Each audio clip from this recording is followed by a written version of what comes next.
Today we are feeling a bit pied off over the latest Love Island USA shenanigans. We're discussing the music excitement of Warped Tour's DIY darling Meg, and we're chatting about Rachel Zoe's blessed return to our Bravo screens. As always, we name our liar of the week, and we prove that there's a little bit of emo in everyone. Listen, your friends and family might think that this is trash TV, and your mom might have called your love for emo music a phase.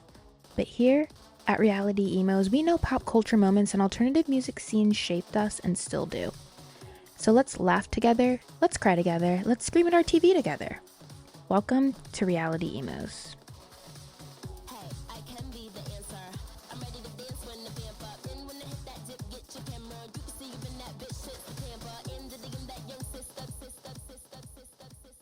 So today, as usual, we start with a rant.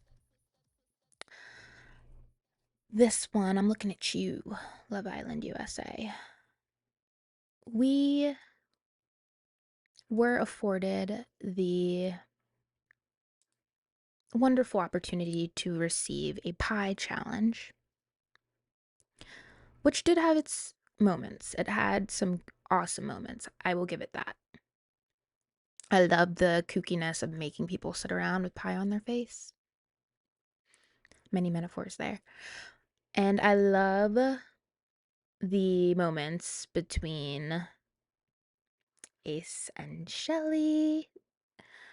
You know, even if you hate him, this moment was hot.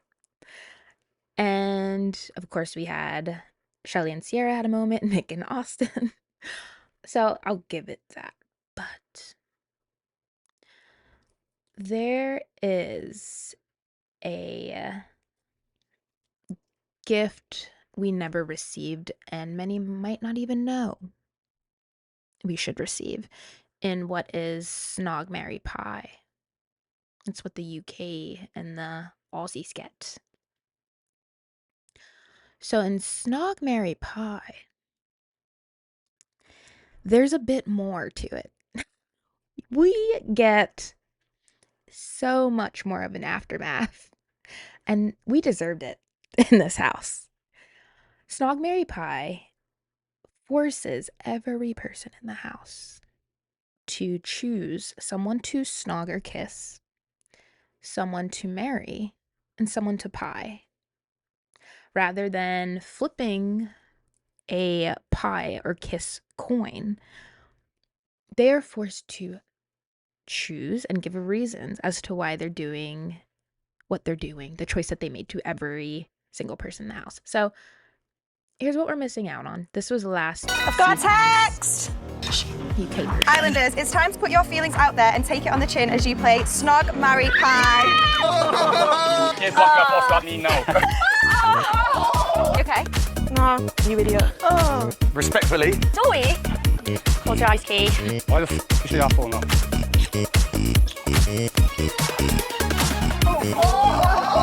What? That's personal, that was. Again? Lolly, how are you?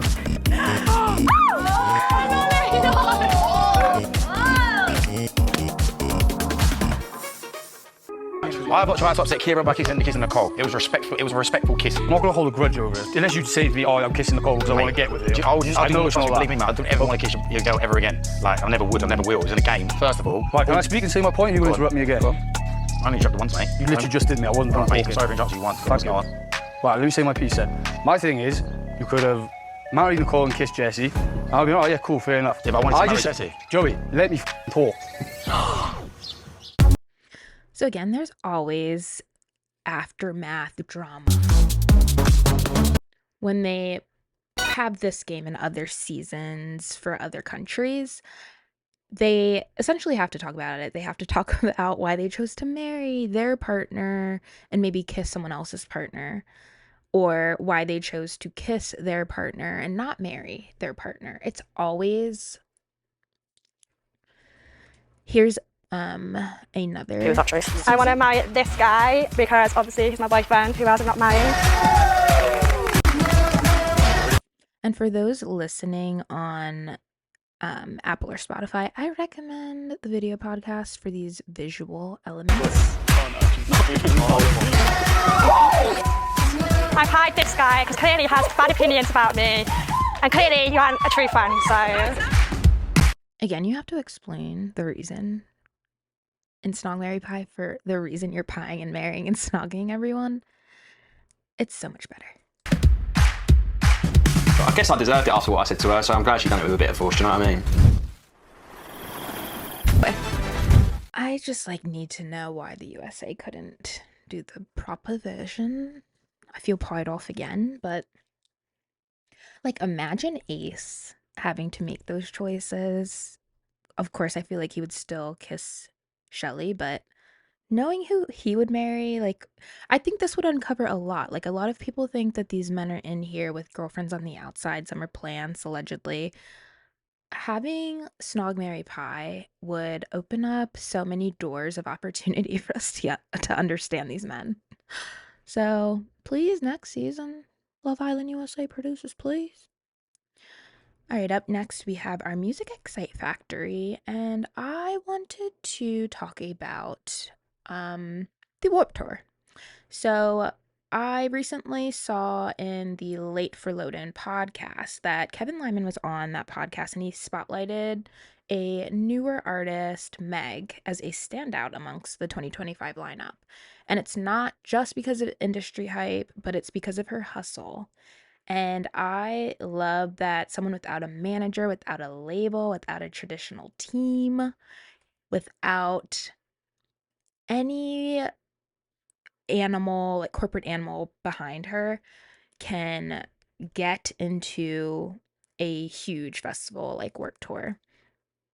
So she created her own tour announcement video, and it racked up a ton of views. And I just really want to spotlight this cool artist that is showing us that DIY ethos is still alive and it's thriving. She's truly authentic. I loved scrolling through her website. Again, I feel like she has to have a team behind her because everything's so real and authentic, but also so professional. I love a good website, honestly. And I feel like seeing someone like this on the Warped Tour stage is bringing us back to highlighting the underdog artists that Warped Tour was always meant to elevate. Being able to shine a spotlight on artists like this is super important, and I think it's a really good interview that Kevin Lyman did to note that we really should be going back to this ethos of authenticity, DIY, etc., in a world that is so flooded with corporate bros and AI nonsense. But here's a little glimpse. I cropped it a little bit, but here was her Warped Tour announcement that again racked up over 170K views to show that DIY ethos is still alive.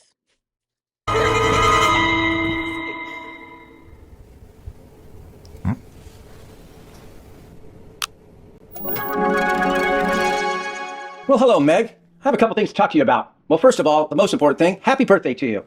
But the second thing is those videos you sent me were quite impressive, and I'd like to invite you and the band to join me on this summer's Vans Warped Tour. Vans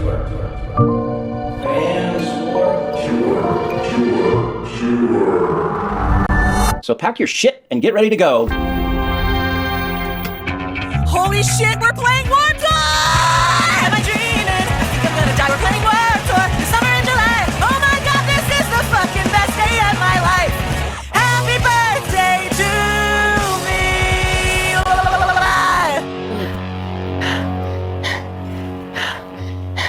Well, I feel like that could have been an email. This is the end. So again, she will be taking the Warped Tour stage in the Long Beach, California dates, so July 26th through 27th.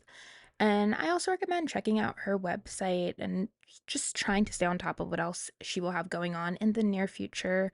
I do imagine, just as Kevin Lyman said in his interview, that this is going to be a huge stepping stone for her. Her website is also super cool. Again, I love a good website. It reminds me of journal entries. So It's super nice, intimate, authentic to have an artist like this taking the Warped Tour stage, and I hope to see much more from our girl Meg. I'll be sure to link more information about her in the description in the YouTube. All right, up next, we've got our Reddit finds of the week. And as I'm sure a ton of you heard, our girl Rachel Zoe is back on Bravo. She's gracing our screens again. And I wanted to see what the people think about this. It seemed that when Dorothy Wank brought up a video just showing who Rachel Zoe is, some clips from her previous show, The Rachel Zoe Project on Bravo, a few people had comments and thoughts. So one that I really aligned with was this comment from DanceFar9732 asking if Jennifer Tilly's also coming back, because having Rachel Zoe and Jennifer Tilly on our screens today, Ecstatic Mulberry 731 totally is giving the comments that I would give. It's zany, kooky, funny. We want to see someone on these shows just in a new era. So again, Ecstatic Mulberry 731 is saying we want to see this just living out their glamorous lives and hanging out with each other, not shoving product placement down our throats or trying to destroy each other. Actual girls, real fashion, not just a parade of labels. I think that's why Jennifer Tilly was so refreshing for us, because she wasn't trying to sell us her calf cans. She wasn't trying to even sell us about who she is. She is a girl's girl. She stands by her girlies. She has interesting and eclectic fashion. She's rich and doesn't flaunt it. And that's more of what we want to see on our screens. I also think like the zany kooky comment, it reminds me of why I'm so super obsessed with Love Island this season, because it's super kooky. I just say lately, like, I'm gonna go watch my kooky little show. Like, Ian, his comments always make it a little zany and kooky, but just the cast that they have this season. So I think like we want a zany, kooky show. That's what we're looking for nowadays. And then this person, Born Free 2018, said, I imagine them bringing back Dorit when they have the fame. I can't imagine them bringing back Dorit when they have the fabulous Rachel as a tiny blonde fashion gal. I mean, we are getting the real thing. We don't need a poser. If Dorit is fired, then who will Bo speak on behalf of? No comment there. Griff Girl Gills Carbo says she will eat Dorit alive. So I do think seeing Rachel and Dorit together would kind of make Dorit obsolete here. So I get it. But Class with the Countess says, I will tolerate Dorit for one more season just so I can watch this. There seems to be a little bit of Dorit hate there. Yeah. And now Dudu Aura says, when Peacock added the Zoe Project, I immediately binged it all. So good. Love how she is a fashion encyclopedia, total opposite of 99% of the current housewives. Rachel is just such the real deal. I was so obsessed with that show. I'll probably go rewatch that. I don't know why I haven't yet. That's a good idea. Dudu Aura. I'll go rewatch it probably this week. And DNA for 6 says, I only have a vague reference for who Rachel Zoe is. Should I watch her show before the next season starts to get context on who she is? Sounds like you really enjoyed the rewatch.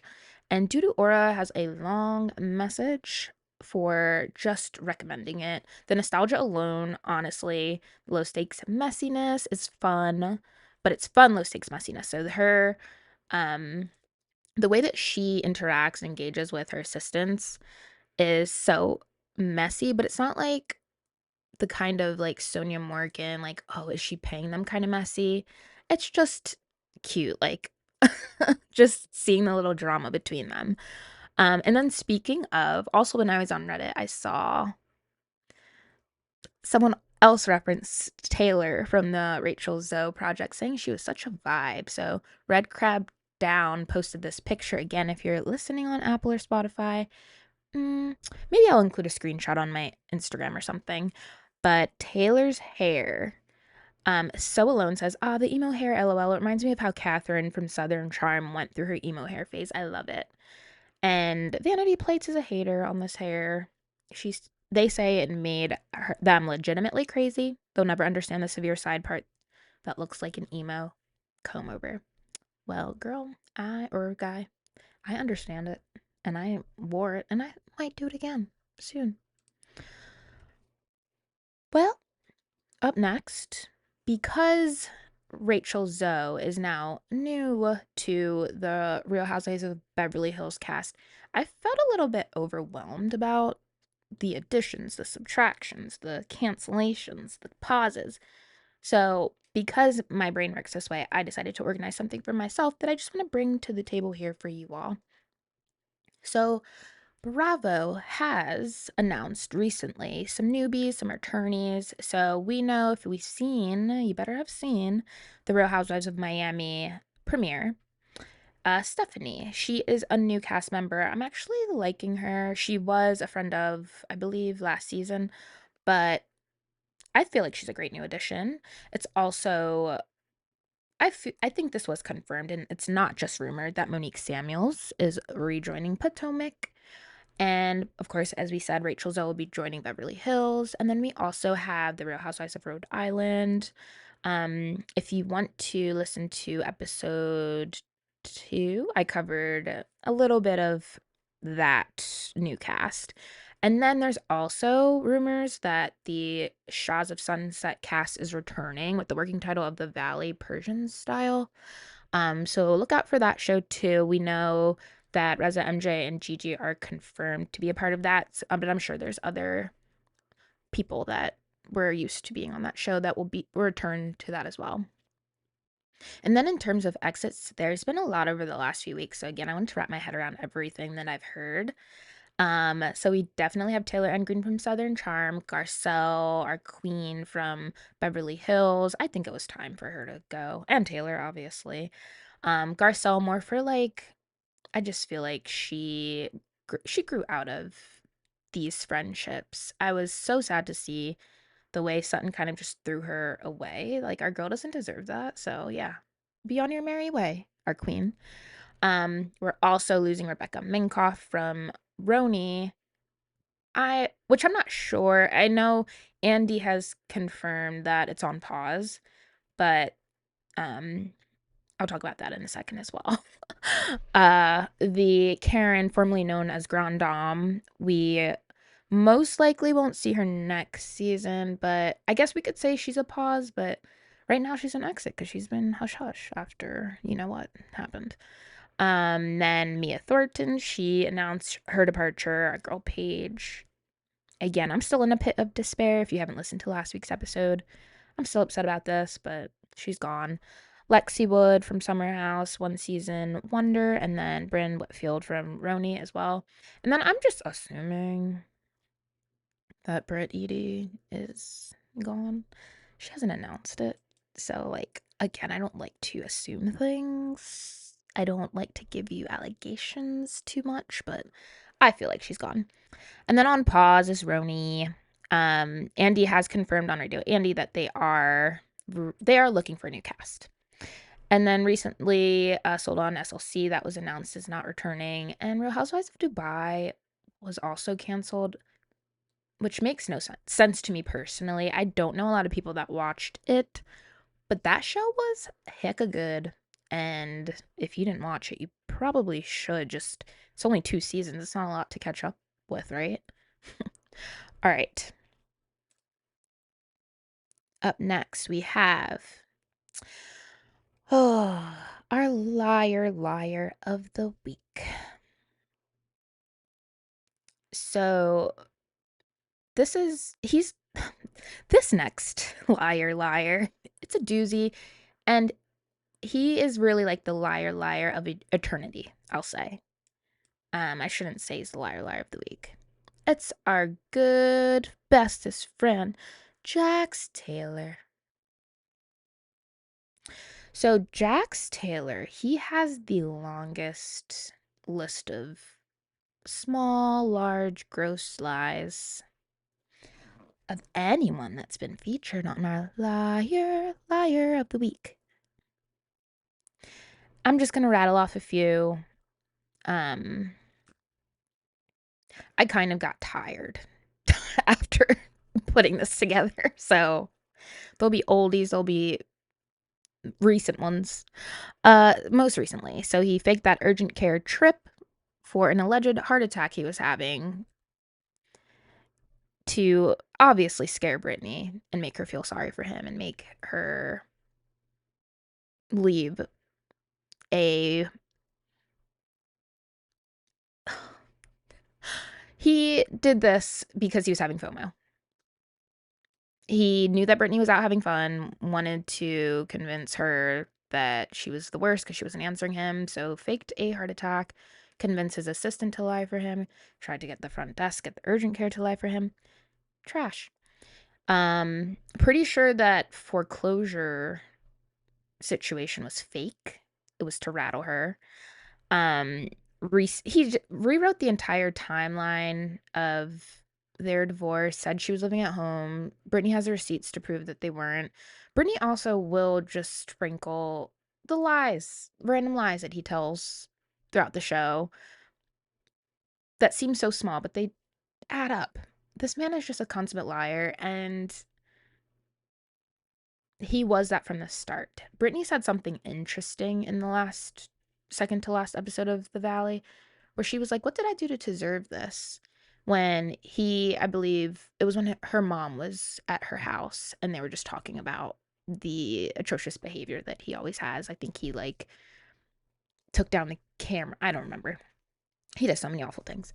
But anyway, she asked what she did to deserve this. I don't think she necessarily deserves this, but all the signs were there because this man has been on our screens for so long, just lying and being caught in lies. So let's start with Brittany being in the process to literally driving to LA from Kentucky, and Jackson and Lala having a conversation about how she's just visiting and isn't his girlfriend.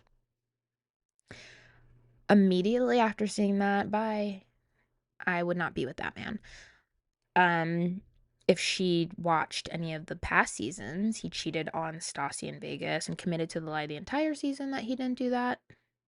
He lied about sleeping with Kristen Doty. He lied about sleeping with Faith when he was with Brittany. Rotten Hale. He has also randomly lied about being roommates with Channing Tatum. He said that 45% of CBS is owned by his family. He also claimed to be in the Navy for 4 years, and I believe he said he was stationed or served in Bosnia.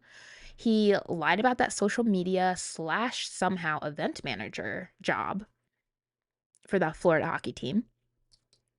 He's lied about having orgasms. He, for some reason, said that when he proposed to Brittany at that Malibu, like, side road seafood place, dolphins jumped out of the sea. But how could he see that when they were, like, so far from it? I've driven by that place. There's no way he would have seen dolphins. Unless they were, like, they had their animal instincts raging and saw that happening and, jumped into the highway, and then he was able to see them. That didn't happen.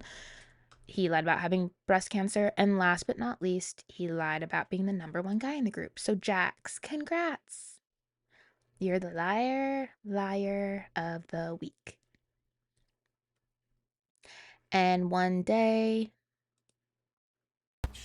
I hope you just don't drown from your lies like you did in that weekend. Because there will be no one to help you. So get on the right track and at least like stay off of our screens while you're lying, because your lies are like more outrageous than the truth. And the truth is already crazy. So just quit it, man. So up next, we're proving there's a little bit of emo in everyone. And this week, I feel like I didn't talk about Love Island enough personally, so we're talking Huda. She is our fire-starting, tear-streaming, chaos-fueling OG from Love Island USA, and she's the definition of main character meltdown. And the song that I believe captures her most, as you see, is on your lovely screens. It's She's a Lady by Forever the Sickest Kids. I'm in love with the girl I hate. She enjoys pointing out every bad thing about me. I'm in love with a critic and a skeptic, a traitor. I'd trade her in a second.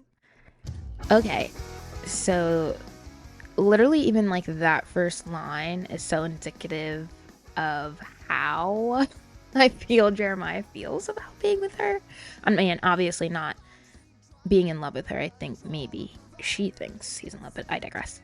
So Jeremiah is like smiling in that villa on the outside occasionally now. Before I wrote this, he was smiling a lot more, but his eyes are screaming. That man is not okay. He is really struggling because I think he's with the hottie, he's with the baddie, but literally he'll be trying to like enjoy Ariana being around the fire pit, asking them questions or making pancakes, and here comes Huda demanding emotional debriefs like it's a reunion episode. Like, she is again stunning, but she brings the energy down, and I think she's gonna bring down that villa before Casa Amor even opens up if the fans don't vote her out first. And Jeremiah is absolutely coupled up with a critic and a skeptic, a traitor. He should trade her in a second.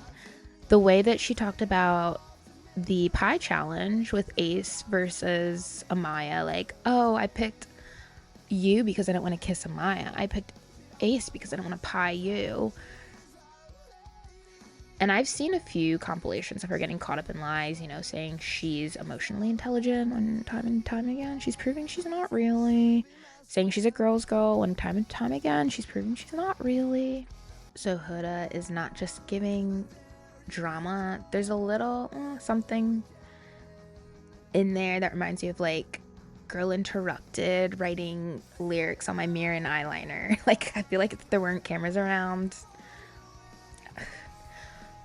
And our girl Huda proves once again that there's a little bit of emo in everyone.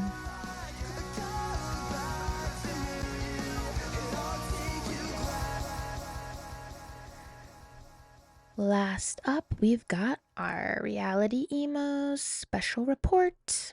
So let's start with the emo multiverse colliding in the most chaotic and beautiful way. Pup and Jeff Rosenstock announced their Cataclysmic Rapture Friendshipness Tour. Yes, that's the real name. Cataclysmic Rapture Friendshipness Tour. These two indie punk sweethearts are tag teaming across North America this fall with Echo Astral as support. It's loud, it's emotional, it's giving. I made this scene in a homeroom and it saved my life energy. The story so far is heading out for a fall 2025 tour with Neck Deep, Origami Angel, and Pain of Truth. It's basically the emo Olympics here. 21 cities of crowd surfing, therapy sessions, and moshing out your unprocessed high school trauma is ready for you. The tickets are probably evaporating as we speak, but try and grab them now. And Magnolia Park dropped their Vamp concept album this spring, and they're deep in tour mode now. It's goth punk pop with a cinematic edge, vampire lore, fashion, world building, and lyrics that hit like diary entries, to be honest. You can catch them at Warped Tour. You can catch them on Tour. Either way, catch them all. So yeah, if anyone needs me, I will be crying in general admission because there's so many concerts that I can't afford right now. But I have zero regrets. So that's it for this week's news. Go sell a kidney or 3 to snag those tickets. And if you do end up crying in the pit or attending, tag me so I can live vicariously through you. All right, thanks for watching. Please like, share, subscribe. Anything helps. And I'll catch you guys next week.